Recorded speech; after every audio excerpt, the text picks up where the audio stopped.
ನಿಸರ್ಗ ಜ್ಞಾನಾಮೃತ. ಮಾನವತ್ವದಿಂದ ದೈವತ್ವದ ಕಡೆಗೆ ಸಾಗುವ ಪಥದರ್ಶನ.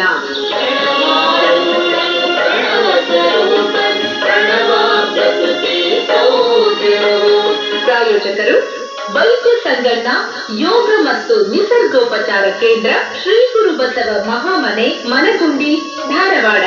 ನಿಸರ್ಗ ಜ್ಞಾನಾಮೃತ.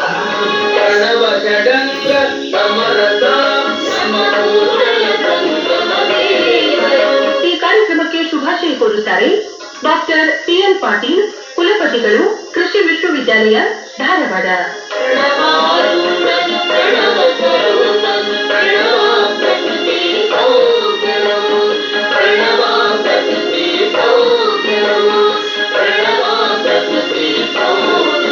ಆತ್ಮೀಯ ಕೇಳಿದರೆ, ನಿಸರ್ಗ ಜ್ಞಾನಾಮೃತ ಮಾನವತ್ವದಿಂದ ದೈವತ್ವದೆಡೆಗೆ ಸಾಗುವ ಪಥದರ್ಶನ ಕಾರ್ಯಕ್ರಮ ಸರಣಿಗೆ ತಮ್ಮೆಲ್ಲರನ್ನ ಆತ್ಮೀಯವಾಗಿ ಸ್ವಾಗತ ಮಾಡ್ತಾ ಇದ್ದೇನೆ. ನಮ್ಮ ಜೊತೆ ಸ್ಟುಡಿಯೋದಲ್ಲಿ ಧಾರವಾಡದ ಮನಗುಂಡಿಯ ವೈದ್ಯ ಸಂಗಣ್ಣ ಯೋಗ ಮತ್ತು ನಿಸರ್ಗೋಪಚಾರ ಕೇಂದ್ರ, ಶ್ರೀ ಗುರು ಬಸವ ಮಹಾಮನೆಯ ಶ್ರೀ ಬಸವಾನಂದ ಸ್ವಾಮೀಜಿ ಅವರಿದ್ದಾರೆ. ನಮಸ್ಕಾರ ಸ್ವಾಮೀಜಿ. ನಮಸ್ಕಾರ ಮೇಡಮ್. ಕುಲಮದ ಛಲಮದ ವಿದ್ಯಾಮದದವರ ತೋರದಿರಾ, ಅವರ ಆರೂಢ ಪದವಿಯ ನೆನಗೆ ತೋರದಿರಾ, ಅವರ ಗರ್ವ ಗಂಭೀರವೆನಗೆ ತೋರದಿರಾ, ಶಮೆದವೆ ಎಳೆದು ದಶಮುಖ ನಿಂದು ಲಿಂಗದಲ್ಲಿ ಲೀನವಾದವರನ್ನಲ್ಲದೆ ನನಗೆ ತೋರದಿರ ಗುಹೇಶ್ವರ ಅಂತ ಹೇಳಿ ನಮ್ಮ ಅಲ್ಲಮ ಪ್ರಭುಗಳು ವಚನವನ್ನ ಅದ್ಭುತವಾಗಿ ಬರೆದಿದ್ದಾರೆ.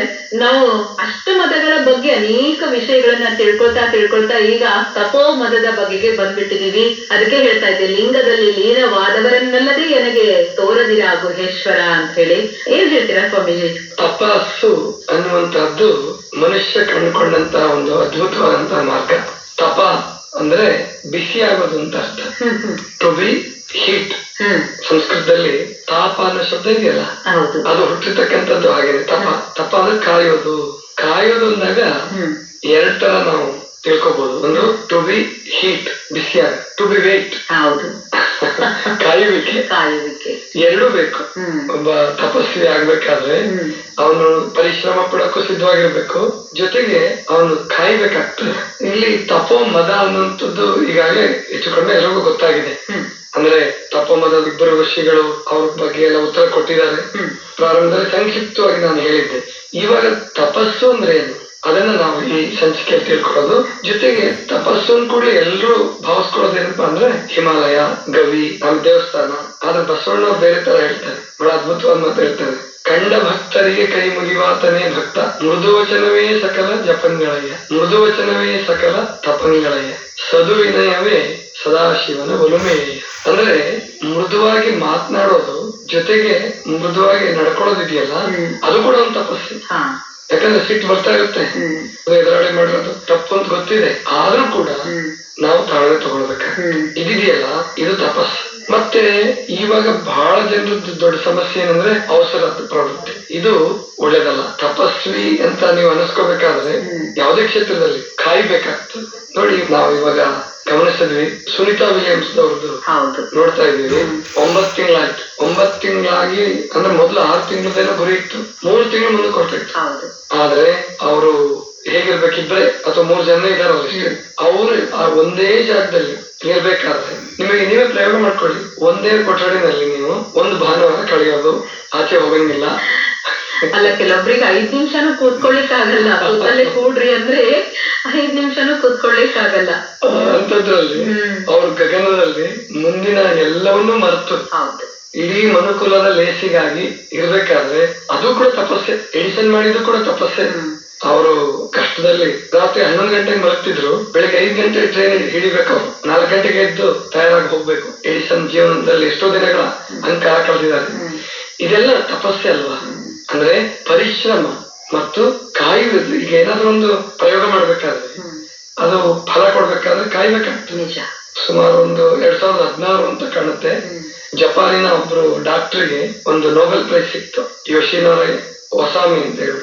29 ವರ್ಷ ಅವರು ಸಂಶೋಧನೆ ಮಾಡಿದ್ರು. ಯಾವ್ದ್ರ ಮೇಲಪ್ಪ ಅಂದ್ರೆ ಈ ಆಟೋಫೇಗಿ ಅಂತ ಹೇಳ್ಬಿಟ್ಟು, ಅಂದ್ರೆ ಸ್ವಯಂ ಭಕ್ಷಣೆ. ಈಗ ನಾವು ಉಪವಾಸ ಇರ್ತೀವಲ್ಲ, ಉಪವಾಸ ಇದ್ದಾಗ ನಮ್ಮ ವೇಸ್ಟ್ ಬಾಡಿ ಅಂತ ಇರುತ್ತೆ ಒಳಗಡೆ, ಅಥವಾ ಫ್ಯಾಟ್ ಇರ್ಬೋದು, ಅದನ್ನ ಈ ನಮ್ಮ ಶರೀರ ತಿಂದು ಹಾಕ್ಬಿಡುತ್ತೆ. ನಾವು ಖಾಲಿ ಬಿಟ್ಟಾಗ, ಅದು ಹೆಚ್ಚು ನೀರು ಕುಡಿಯುವಾಗ ಮತ್ತು ವ್ಯಾಯಾಮ ಮಾಡುವಾಗ ಇಂತಹ ವ್ಯರ್ಥ ಪದಾರ್ಥಗಳು ಅಂತ ಏನಿರ್ತಾವ ಶರೀರದಲ್ಲಿ ಅದೆಲ್ಲ ಕನ್ವರ್ಟ್ ಆಗುತ್ತೆ, ಇಲ್ಲಾಂದ್ರೆ ಸುಟ್ಟು ಹೋಗ್ಬಿಡುತ್ತೆ. ಇದ್ರ ಮೇಲೆ ಅವರು 29 ವರ್ಷ ಸಂಶೋಧನೆ ಮಾಡಿದ್ರು. ಇದೊಂದು ದೊಡ್ಡ ತಪಸ್ಸಲ್ವಾ? ಹೌದು. ಆದ್ರಿಂದ ತಪಸ್ಸು ಅಂತಂದ್ರೆ ಕೇವಲ ಒಂಟಿಗಾಲದಲ್ಲಿ ನಿಂತು ಮಾಡೋದಲ್ಲ, ಅಥವಾ ಎಲ್ಲ ಊಟ ಬಿಟ್ಬಿಟ್ಟು 6 ತಿಂಗಳಗಟ್ಲೆ ಕೂತ್ಕೊಳ್ಳೋದು. ದೊಡ್ಡವರು ಅವತಾರ ಪುರುಷ ಅದನ್ನು ಮಾಡಿದ್ದಾರೆ, ಅದನ್ನು ನಾವು ಬಹಳ ಗೌರವಯುತವಾಗಿ ಸ್ಮರಣೆ ಮಾಡೋಣ. ತಪಸ್ವಿ ಅಂದ ಕೂಡಲೇ ನಮಗೆ ಯಡಿಯೂರು ಸಿದ್ಧಲಿಂಗೇಶ್ವರ ನೆನಪು ಬರ್ತಾರೆ. ಕಗ್ಗೇರಿ ಅಂತ ಊರಿದೆ, ಯಡಿಯೂರಿಂದ ಸುಮಾರು ಒಂದು 10 ಮೈಲಿ ಆಗ್ಬೋದು. ಅಲ್ಲಿ ಅವರು 12 ವರ್ಷಗಳ ಕಾಲ ತಪಸ್ಸು ಮಾಡಿದ್ರು. ಮಾದೇಶ್ವರರು, ಮಲೆಯ ಮಾದೇಶ್ವರರು ಇತ್ತೀಚೆಗೆ ಅಂದ್ರೆ ನಮ್ಮ ತಲೆಮಾರಿನಲ್ಲೇ ಅಂದ್ರೆ ಸುಮಾರು ಒಂದು 400-500 ವರ್ಷದ ಒಳಗಡೆ ಸಿಗ್ತಾರಲ್ಲ, ಇಂಥವ್ರು ಕೂಡ ತಪಸ್ವಿಗಳೇ, ವಿಜ್ಞಾನಿಗಳು ತಪಸ್ವಿಗಳೇ. ಒಬ್ಬ ಒಳ್ಳೆ ತಂದೆ ತಾಯಿ ಅವ್ರ ಮಕ್ಕಳಿಗೋಸ್ಕರ ತಪಸ್ಸು ಮಾಡ್ತಾರೆ, ಇದು ಕೂಡ ತಪಸ್ಸೇ. ಆದ್ರಿಂದ ನಾವಿಲ್ಲಿ ತಿಳ್ಕೋಬೇಕು, ತಪೋ ಮದ ಬಂದ್ರೆ ಅದು ಮನುಷ್ಯನನ್ನ ಹಾಳು ಮಾಡುತ್ತೆ. ವಿಶ್ವಾಮಿತ್ರ ಜೀವನದಲ್ಲಿ ನಾವು ನೋಡ್ತೀವಿ, ಅವರು ಒಂದು 3-4 ಸಾರಿ ತಪೋ ಮದಕ್ಕೆ ಒಳಗಾಗಿ ಅಥವಾ ಬೇರೆ ಬೇರೆ ಕಾರಣಕ್ಕೆ ಮತ್ತೆ ತಪಸ್ಸಿಗೆ ಕೊಡ್ತಾ ಇದ್ರು ಅಂತ ಬರುತ್ತೆ. ಅಂದ್ರೆ ತಪಶಕ್ತಿ ಹಾಳಾಗೋಗ್ಬಿಡುತ್ತೆ. ಮದ ಬರ್ಲಿ ಅಥವಾ ಆಸೆ ಬರ್ಲಿ, ಅಹಂಕಾರ ಬರ್ಲಿ, ಯಾವ ರೂಪದಲ್ಲಿ ಬಂದ್ರು ತಪಸ್ಸು ಹಾಳಾಗುತ್ತೆ. ಅದೇ ಶಾಂತಿ ಸಮಾಧಾನ ಇದ್ರೆ ನಾವು ಮಾಡ್ತಕ್ಕಂಥ ತಪಸ್ಸು ಸಡದೇ ಇರ್ಲಿ, ಅದು ಯಶಸ್ಸನ್ನ ತಂದ್ಕೊಡ್ತಕ್ಕಂಥ. ಈಗ ನಾವು ಸಾಕಷ್ಟು ಪುರಾಣಗಳಲ್ಲಿ ಮತ್ತು ಪೌರಾಣಿಕ ಕಥೆಗಳಲ್ಲಿ ಕೂಡ ನಾವು ಕಾಣ್ತೀವಿ, ಈ ರಾವಣ ಅವರೆಲ್ಲ ಶಿವನ ಭಕ್ತರು. ಅವರು ಶಿವನನ್ನು ಒಲಿಸ್ಕೊಂಡು ಅವರಿಂದ ಪಡೆದುಕೊಂಡಂತಹ ವರಗಳಿದ್ವು, ಅವುಗಳ ಮದದಿಂದ ಅವರು ತಮ್ಮನ್ ತಾವೇ ಹಾಳು ಮಾಡ್ಕೊಂಡ್ಬಿಟ್ರು, ಸರ್ವನಾಶ ಆಯ್ತು. ಅಂದ್ರೆ ಒಂದ್ ಯಾವ್ದಕ್ಕಾದ್ರೂ ಬಲಿಯಾದ್ರೂ ಕೂಡ ತಪಸ್ವಿ ಆದವರು, ಈಗ ಅಂದ್ರೆ ತಪಸ್ಸು ಮಾಡದೇ ಇರೋರ್ಗಿಂತಲೂ ತಪಸ್ಸು ಮಾಡುವವರು ಬಹಳ ಜವಾಬ್ದಾರಿ ಇರ್ಬೇಕಾಗ್ತದೆ. ಯಾಕಂದ್ರೆ ಅವರಿಗೆ ಸಂಪತ್ತು ಪ್ರಾಪ್ತಿ ಆಗ್ತಾ ಇರುತ್ತೆ, ವರಗಳು ಅಂತ ಕರಿತಿದ್ರು.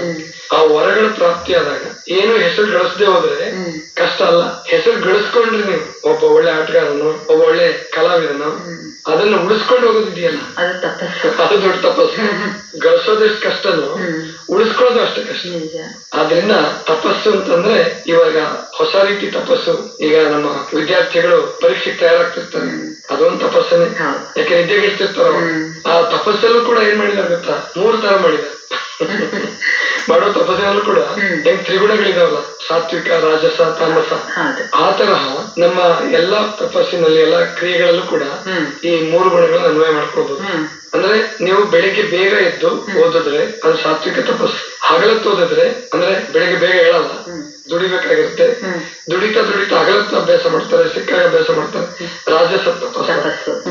ಇನ್ನು ಕೆಲವರು ರಾತ್ರಿಗಳ ನಿದ್ದೆಗೆಟ್ಬಿಡ್ತಾರೆ, ರಾತ್ರಿಗಳ ನಿದ್ದೆಗೆಟ್ಟು ಬೆಳಗ್ಗೆ ನಿದ್ದೆ ಮಾಡೋದು, 9 ಗಂಟೆ ತನಕ 10 ಗಂಟೆ ತನಕ ಮಲ್ಕೊಳ್ಳೋದು, ಈ ತರ ಮಾಡಿದಾಗ ಅದು ತಾಮಸ ತಪಸ್ಸು. ಅದರಲ್ಲೂ ಕೂಡ ವ್ಯತ್ಯಾಸ ಆಗುತ್ತೆ. ಅದಕ್ಕೆ ನಾನು ಹೇಳೋದು, ಸಾಧ್ಯವಾದಷ್ಟು ಮಟ್ಟಿಗೆ ಸಾತ್ವಿಕ ತಪಸ್ಸನ್ನ ಮಾಡಿ. ಆಮೇಲೆ ಯಾವ್ದೋ ಒಂದು ಕಂಡ್ಕೊಳ್ಬೇಡಿ, ಬರೀ ಓದೋದು ಅಂಟ್ಕೋಬೇಡಿ. ದೇಹವನ್ನ ಗಟ್ಟಿ ಮಾಡ್ಕೊಳ್ಳಿ, ಅದು ತಪಸ್ಸು. ಆಮೇಲಿಂದ ಮನಸ್ಸನ್ನ ಗಟ್ಟಿ ಮಾಡ್ಕೊಳ್ಳಿ, ಅದು ತಪಸ್ಸು. ಕಾಯ ವಾಚ ಮನಸ್ಸು, ಮಾತಿನಿಂದ ತಪಸ್ಸು. ನಿಜವಾದ ಶಿವಗಳು ಮಾಡಲಿಲ್ಲವೇ ತಪವ, ಮಾಡಲಿಲ್ಲವೇ ತ್ರಿಗುಣ ದೊಡನೆ ಕೂಡಿ ನೋಡಿ ತಿಳಿದ ಕರ್ಣದಲ್ಲಿ. ಅಂದ್ರೆ ತ್ರಿಕರಣಗಳಲ್ಲೂ ಮಾಡ್ಬೇಕು, ಜೊತೆಗೆ ವಿಚಾರ ಮಾಡಿ. ನೋಡಿ ಅಂತ ಹೇಳ್ತಾರೆ, ನೋಡಿ ಅಂದ್ರೆ ವಿಚಾರ ಮಾಡಿ, ನಾನ್ ಮಾಡ್ತಾ ಇರೋ ತಪಸ್ಸು ಸರಿ ಇದೆಯಾ ಇಲ್ವಾ? ಯಾಕಂದ್ರೆ ನಾವ್ ಮಾಡ್ತಾ ಇರೋ ಪರಿಶ್ರಮ ನಮ್ಮನ್ನ ಕೆಟ್ಟದ್ರ ಕಡೆ ಕರ್ಕೊಂಡು ಹೋಗ್ಬಾರ್ದು, ಅಥವಾ ಅನಾರೋಗ್ಯದ ಕಡೆ ಕರ್ಕೊಂಡು ಹೋಗ್ಬಾರ್ದು. ಆದ್ರಿಂದ ನೋಡಿ ತ್ರಿಗುಣ ತ್ರಿಕರಣದಲ್ಲಿ ವಿಚಾರ ಮಾಡಿ ಮಾಡಪ್ಪ, ಕೂಡೆ ತ್ರಿಕರಣದಲ್ಲಿ ನೀನ್ ತಪಸ್ಸು ಮಾಡ್ಬೇಕು ಅಂತ ಹೇಳ್ಕೊಂಡು ಹೇಗೆ 3 ಕರ್ಣದಲ್ಲಿ ತಪಸ್ಸು ಮಾಡ್ಬೇಕು ಅನ್ನೋದನ್ನ ತುಂಬಾ ಚೆನ್ನಾಗಿ ಹೇಳಿದ್ದಾರೆ. ಇಂತಹ ಕೆಲವು ಮಾರ್ಗದರ್ಶನಗಳನ್ನ ತಗೊಂಡು ನಾವು ತಪಸ್ಸನ್ನ ಶುರು ಮಾಡ್ತೀವಿ. ಅಕ್ಕ ಮಹಾದೇವಿ ಹೇಳಿದ್ಲು, ಕಾಯ ಮೀಸಲಾಗಿ ನಿನಗರ್ಪಿತವಾಯಿತು, ಕರ್ಣ ಮೀಸಲಾಗಿ ನಿನಗರ್ಪಿತವಾಯಿತು ಅಂತ ಹೇಳಿ. ಇದು ಕೂಡ ಕಾಯವನ್ನು ಮೀಸಲಾಗಿ ಹರಿಸು, ಅಂದ್ರೆ ಕೆಟ್ಟದ್ರ ಕಡೆಗೆ ಕಾಯವನ್ನು ಹರಿಸುವಾಗಿಲ್ಲ, ಕೆಟ್ಟದನ್ನ ಮಾಡಂಗಿಲ್ಲ. ಕರ್ಣ ಇಂದ್ರಿಯಗಳು ಇವುಗಳ ಮೀಸಲಾಗಿಸೋದಂದ್ರೆ ಒಳ್ಳೇದಕ್ಕಾಗಿ ಮೀಸಲಾಗಿಡೋದು. ನೀನಲ್ಲದೆ ಪರತೊಂದು ನೆನೆವಡೆ ಆಣೆ ನಿಮ್ಮ ಆಣೆ ಚನ್ನ ಮಲ್ಲಿಕಾರ್ಜುನ. ಆದ್ರಿಂದ ನಾವಿಲ್ಲಿ ತಿಳ್ಕೊಳ್ಬೇಕು, ತಪಸ್ಸು ಅಂತಂದ್ರೆ ಕೇವಲ ಋಷಿಗಳು ಕಾಡಲಿಗಳು ಅವ್ರು ಮಾಡೋದಷ್ಟೇ ತಪಸ್ಸಲ್ಲ. ನಿಮ್ಮ ದೈನಂದಿನ ಜೀವನದಲ್ಲಿ ಉನ್ನತ ಮಟ್ಟಕ್ಕೆ ಏರ್ಬೇಕಾದ್ರೆ ಅದನ್ನ ಚೆನ್ನಾಗಿ ನೆನ್ಪಿಟ್ಕೋಬೇಕು. ತಪಸ್ಸು ಮಾಡ್ಲಿಲ್ಲ ಅಂದ್ರೆ ನಾವು ಕೆಳಮಟ್ಟದಲ್ಲೇ ಇರ್ತೀವಿ. ಹೌದು.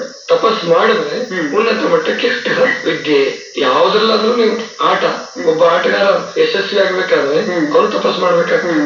ಅವರು ಆಹಾರದಲ್ಲಿ ನಿಯಂತ್ರಣ ಮಾಡ್ಬೇಕಾಗತ್ತೆ. 7 ತಾಸು ಕ್ರಿಕೆಟ್ ಆಡ್ಬೇಕಾದ್ರೆ ಸಾಮಾನ್ಯ ಆಟ ಅಂತ ತಿಳ್ಕೊಂಡ್ಬಿಡ್ತಾರೆ ಬಹಳ ಜನ, ಅಲ್ಲೂ ತಪಸ್ಸಿರುತ್ತೆ. ಆದ್ರಿಂದ ಪ್ರತಿಯೊಂದು ಕ್ಷೇತ್ರದಲ್ಲಿ ನೀವು ಯಶಸ್ವಿ ಆಗ್ಬೇಕಾದ್ರೆ ತಪಸ್ವಿಗಳಾದ್ರೆ ಮಾತ್ರ ಯಶಸ್ವಿ ಆಗ್ತೀರಾ. ಯಾವುದೇ ಕ್ಷೇತ್ರದಲ್ಲಿ ಸಾಧನೆ ಮಾಡ್ಬೇಕಾದ್ರೂ ಕೂಡ ನಾವು ಉನ್ನತ ಮಟ್ಟಕ್ಕೆ ಏರ್ಬೇಕಾದ್ರೆ ಕಾಯ ವಾಚ ಮನಸ ತಪಸ್ಸನ್ನ ಮಾಡ್ಬೇಕು ಅಂತ ಹೇಳಿ ನಮ್ಗೆ ಈಗ ತಪೋಮದದ ಬಗ್ಗೆ ಸಾಕಷ್ಟು ವಿಚಾರಗಳನ್ನ ಸ್ವಾಮೀಜಿ ಅವರು ತಿಳಿಸಿಕೊಟ್ರು. ಸ್ನೇಹಿತರೆ, ಇವತ್ತಿನ ಪ್ರಶ್ನೆಯನ್ನ ತಿಳಿದುಕೊಂಡ್ಬಿಡೋಣ. ನಂತರ 15ನೇ ಸಂಚಿಕೆಯಲ್ಲಿ ವಿಜೇತರಾದವರ ಹೆಸರುಗಳನ್ನು ಕೂಡ ತಿಳ್ಕೊಂಡ್ಬಿಡೋಣ. ಮತ್ತೆ ಮುಂದಿನ ಕಾರ್ಯಕ್ರಮದಲ್ಲಿ ಭೇಟಿಯಾಗೋಣ. ನಮಸ್ಕಾರ ಸ್ವಾಮೀಜಿ. ನಮಸ್ಕಾರ. ಈ ವಾರದ ಪ್ರಶ್ನೆ, 3 ರೀತಿಯ ತಪಸ್ಸುಗಳು ಯಾವುವು? ಪ್ರಶ್ನೆ ಇನ್ನೊಮ್ಮೆ, 3 ರೀತಿಯ ತಪಸ್ಸುಗಳು ಯಾವುವು? ತಮ್ಮ ಉತ್ತರಗಳನ್ನು ಕಳಿಸಲು ವಿಳಾಸ: ಶ್ರೀ ಗುರು ಬಸವ ಮಹಾಮನೆ, ಚನ್ನಯ್ಯನಗಿರಿ, ಮನಗುಂಡಿ, ಧಾರವಾಡ. ಪೋಸ್ಟ್ ಬಾಕ್ಸ್ ಸಂಖ್ಯೆ 1, ಪಿನ್ ಕೋಡ್ ನಂಬರ್ 580007. ತಮ್ಮ ಉತ್ತರಗಳನ್ನು ವಾಟ್ಸ್ಆಪ್ ಸಂಖ್ಯೆ ಮೂಲಕವೂ ಕಳಿಸಬಹುದು. ಸಂಖ್ಯೆ 8073979683. ಕೇಳಿದರೆ 15ನೇ ಸಂಚಿಕೆಯ ಪ್ರಶ್ನೆ, 2 ಪ್ರಕಾರದ ವಿದ್ಯೆಗಳು ಯಾವುವು? ಉತ್ತರ: ಲೌಕಿಕ ವಿದ್ಯೆ ಹಾಗೂ ಆಧ್ಯಾತ್ಮಿಕ ವಿದ್ಯೆ. ಸರಿಯಾಗಿ ಉತ್ತರಿಸಿ ಬಹುಮಾನಕ್ಕೆ ಆಯ್ಕೆಯಾದ ನಮ್ಮ ಅದೃಷ್ಟಶಾಲಿ ವಿಜೇತರು: ಪ್ರಥಮ ವಿಜೇತರು ಯಲ್ಲಮ್ಮ ಶಗಣಿ, ಬೆಳವಣಿಗೆ, ರೋಣ ತಾಲೂಕು, ಗದಗ ಜಿಲ್ಲೆ. ದ್ವಿತೀಯ ಅದೃಷ್ಟಶಾಲಿ ವಿಜೇತರು ಶ್ರೀಮತಿ ಸುಮಿತ್ರಾ ಗದಾಡಿ, ನಾಗನೂರು, ಗೋಕಾಕ ತಾಲೂಕು, ಬೆಳಗಾವಿ ಜಿಲ್ಲೆ. ತೃತೀಯ ನಮ್ಮ ಅದೃಷ್ಟಶಾಲಿ ವಿಜೇತರು ಪ್ರಭುಸ್ವಾಮಿ ವೀರಯ್ಯ ಸ್ವಾಮಿ ಸಂಶಿಮಠ, ಜುಲೈ ನಗರ, ಗಂಗಾವತಿ ತಾಲೂಕು, ಕೊಪ್ಪಳ ಜಿಲ್ಲೆ. ವಿಜೇತರಿಗೆ ಅಭಿನಂದನೆಗಳು. ಕೇಳುಗರೆ, 16ನೇ ಸಂಚಿಕೆಯ ವಿಜೇತರ ಹೆಸರುಗಳನ್ನು ಮುಂದಿನ ಸಂಚಿಕೆಯಲ್ಲಿ ತಿಳಿಸಲಾಗುವುದು.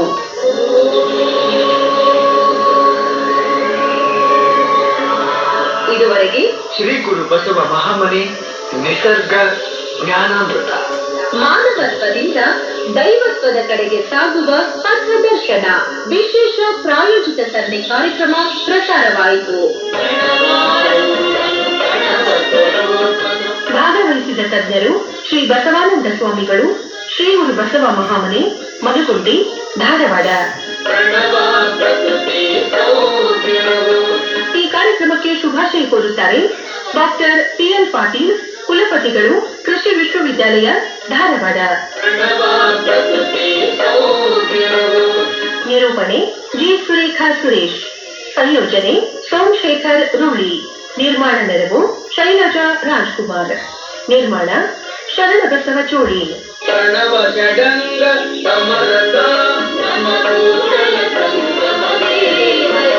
ಶ್ರೀ ಗುರು ಬಸವ ಮಹಾಮನೆ ನಿಸರ್ಗ ಜ್ಞಾನಾಮೃತ. ಈ ಕಾರ್ಯಕ್ರಮದ ಪ್ರಾಯೋಜಕರು ವೈದ್ಯ ಸಂಗಣ್ಣ ಯೋಗ ಮತ್ತು ನಿಸರ್ಗೋಪಚಾರ ಕೇಂದ್ರ, ಶ್ರೀ ಗುರು ಬಸವ ಮಹಾಮನೆ, ಮನಗುಂಡಿ, ಧಾರವಾಡ. ಒತ್ತಡದ ಜೀವನ, ಕಲಬೆರಕೆ ಆಹಾರ, ವ್ಯಾಯಾಮ ರಹಿತ ಬದುಕು, ವೈಜ್ಞಾನಿಕ ಸಾಧನಗಳ ದುರ್ಬಳಕೆ, ಇವುಗಳಿಂದ ಉಂಟಾದ ಬೊಜ್ಜು, ಮೂಲವ್ಯಾಧಿ, ಅಪೆಂಡಿಕ್ಸ್, ಟ್ಯಾನ್ಸಿಲೈಟಿಸ್, ಮಧುಮೇಹ, ರಕ್ತದೊತ್ತಡ, ಹೃದ್ರೋಗ, ಮೂತ್ರಕೋಶ, ಪಿತ್ತಕೋಶದಲ್ಲಿ ಕಲ್ಲು, ಮೈಗ್ರೇನ್, ಚರ್ಮ ರೋಗ, ಕ್ಯಾನ್ಸರ್, ಸೋರಿಯಾಸಿಸ್ ಮುಂತಾದ ರೋಗಗಳನ್ನು ಯಾವುದೇ ಮದ್ದುಗಳಿಲ್ಲದೆ ಯೋಗ ಮತ್ತು ನಿಸರ್ಗೋಪಚಾರದಿಂದ ವಾಸಿ ಮಾಡಿಕೊಳ್ಳಲು ಸಂಪರ್ಕಿಸಿ 9448100282 ಮತ್ತು 8073979683. ಹೆಚ್ಚಿನ ಜ್ಞಾನಕ್ಕಾಗಿ ಮನಗುಂಡಿ ಆರೋಗ್ಯಶ್ರೀ ಯೂಟ್ಯೂಬ್ ಚಾನಲ್ಗೆ ಭೇಟಿ ಕೊಡಿ. ಧಾರವಾಡ ಕೇಂದ್ರದಲ್ಲಿ ಸಿದ್ಧಪಡಿಸಲಾದ ಈ ಕಾರ್ಯಕ್ರಮ ಕಲಬುರಗಿ ಕೇಂದ್ರದಿಂದಲೂ ಪ್ರಸಾರವಾಯಿತು.